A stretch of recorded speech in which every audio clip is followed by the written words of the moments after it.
টাকা দেওয়ার নাম করে ডেকে জীবন বীমার এজেন্টকে খুন করা হলো। চাঞ্চল্য চণ্ডীপুর থানার ৭৮ গ্রামে।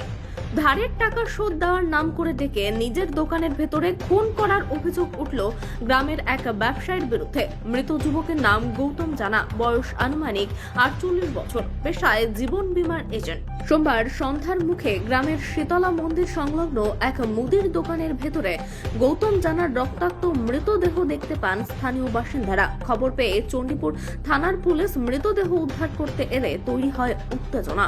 অভিযুক্ত ব্যক্তিকে গ্রেপ্তার করার দাবিতে পুলিশের সামনে বিক্ষোভ দেখান এলাকার মানুষ। গৌতম জানার পরিবারের ও স্থানীয়দের অভিযোগ, পাওনা প্রায় ৩.৫ লক্ষ টাকা দেওয়ার নাম করে দোকানে ডেকে গৌতমকে খুন করা হয়েছে। মাথার পিছনে ভারী কিছু দিয়ে আঘাত করে খুন করা হয়েছে, এমনই অভিযোগ।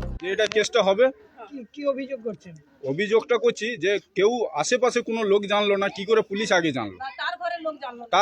তার বাড়ির লোকও জানে না, তার আশেপাশে বাড়ির লোক বলছে আমরাও জানি না। তাহলে কি করে পুলিশে খবরটা পেলো? পুলিশ কি করে খবর? হয় উনি ডাইরেক্ট করেছে, ডাইরেক্ট করলে উনি আত্মসমর্পণ করতো, পালাতো না।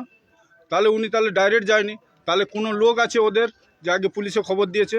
উনি নিরাপত্তার জন্য, তাহলে ওনাকে নিরাপত্তা দেওয়ার জন্য কোনো লোক আছে, যাতে পুলিশ ধরলে কিছু হবে না, পাবলিক ধরলে কিছু মারামারি হয়। এটা চাই আমাদের পুলিশের কাছে সঠিক বিচার হোক।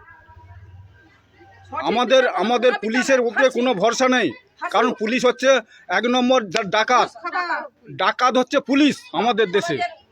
হ্যাঁ, ১ নম্বর ডাকাত হচ্ছে পুলিশ। নাহলে পুলিশ কি করে পুলিশ আগে দেখাবে না? লাশটা পড়ে আছে, বস্তাটা খুলে তার বাড়ির লোককে দেখাবে না? সেই লোকটা কিনা, এই লোকটা যে এই বাড়ির লোকটা কিনা তুমি দেখাবে না? লাশ কি করে পুলিশ তুমি নাও? হ্যাঁ, রিস্ক। এবং তার ব্যাগটাও দেয়নি, তার ব্যাগটাও তুলে নিয়ে চলে গেছে, তার ফোনটাও পাওয়া যায়নি। কোনো কিছু আজকে পুলিশ দেখার দরকার নেই। মোটরসাইকেলে বডি যায় কি করে?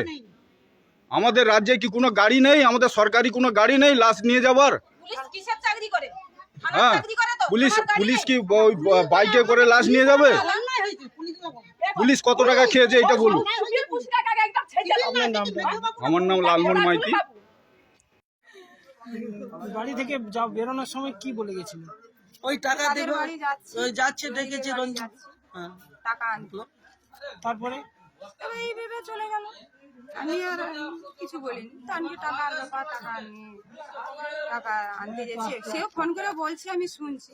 এবারে জানি যে এইরকমের কেস হবে তো আমি জানিনি। তারপরে মানে খবর কখন পেলেন? খবর পেলাম 7টা নাগাদ, সন্ধ্যাবেলা।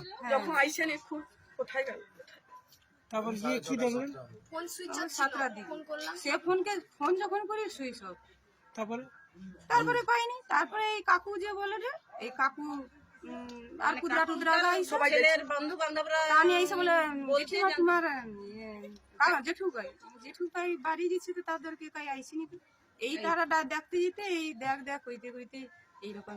আমরা যখন যাই সেখানে কিছু নেই, শুধু রক্তারক্তি, বডি মোট বস্তায় পুড়ে নিয়ে চলে। আবার মোটর সাইকেলে নিয়ে যাওয়া হলো। এটা কি, এটা পুলিশের কি সহযোগিতা নাকি এদের পুলিশের উপর সবার উপরে বিচার ছিল? মানে মৃতদেহ নিয়ে যাওয়ার গাড়ি আসেনি? না, কোনো গাড়ি টাড়ি নেই। তাহলে বলো মোটরসাইকেলেই গেছে। মোটরসাইকেলে গেছে। বডি মোটরসাইকেলে যাই আমরা প্রথম দেখলাম যে বডি মোটরসাইকেল। আমরা প্রথম শুনলাম যে মোটরসাইকেলে বডি যায়। পুলিশের ভূমিকা নিয়ে কি আপনারা সন্দেহ? না, আমরা তো জানিনি, দেখতে আসতে পারে পুলিশের সহযোগিতা হতে পারে। তাহলে মোটরসাইকেলে বা মরি গেল কেন? লাশ মোটরসাইকেলে যায়। এবারে সিভিক পুলিশ আগে এসে তদন্ত করলেও পুলিশকে ডাকবে, তারা গাড়ি নিয়ে এসে তো নিয়ে যাবে। তাহলে এখানে কি হলো যে আমরা এখানে গিয়ে দেখতে পেলাম না কিনা নেই, কিছু জানলাম। বাড়ির লোক জানবে না, গ্রাম পঞ্চায়েত যে বাড়ির লোক দেখলো না বডি, আর বডি চলে গেল তার হসপিটালে। তাহলে পুলিশও সহযোগিতায় আছে। গ্রাম পঞ্চায়েত এত সব আপনার নামটা বলুন। রিনা জানা।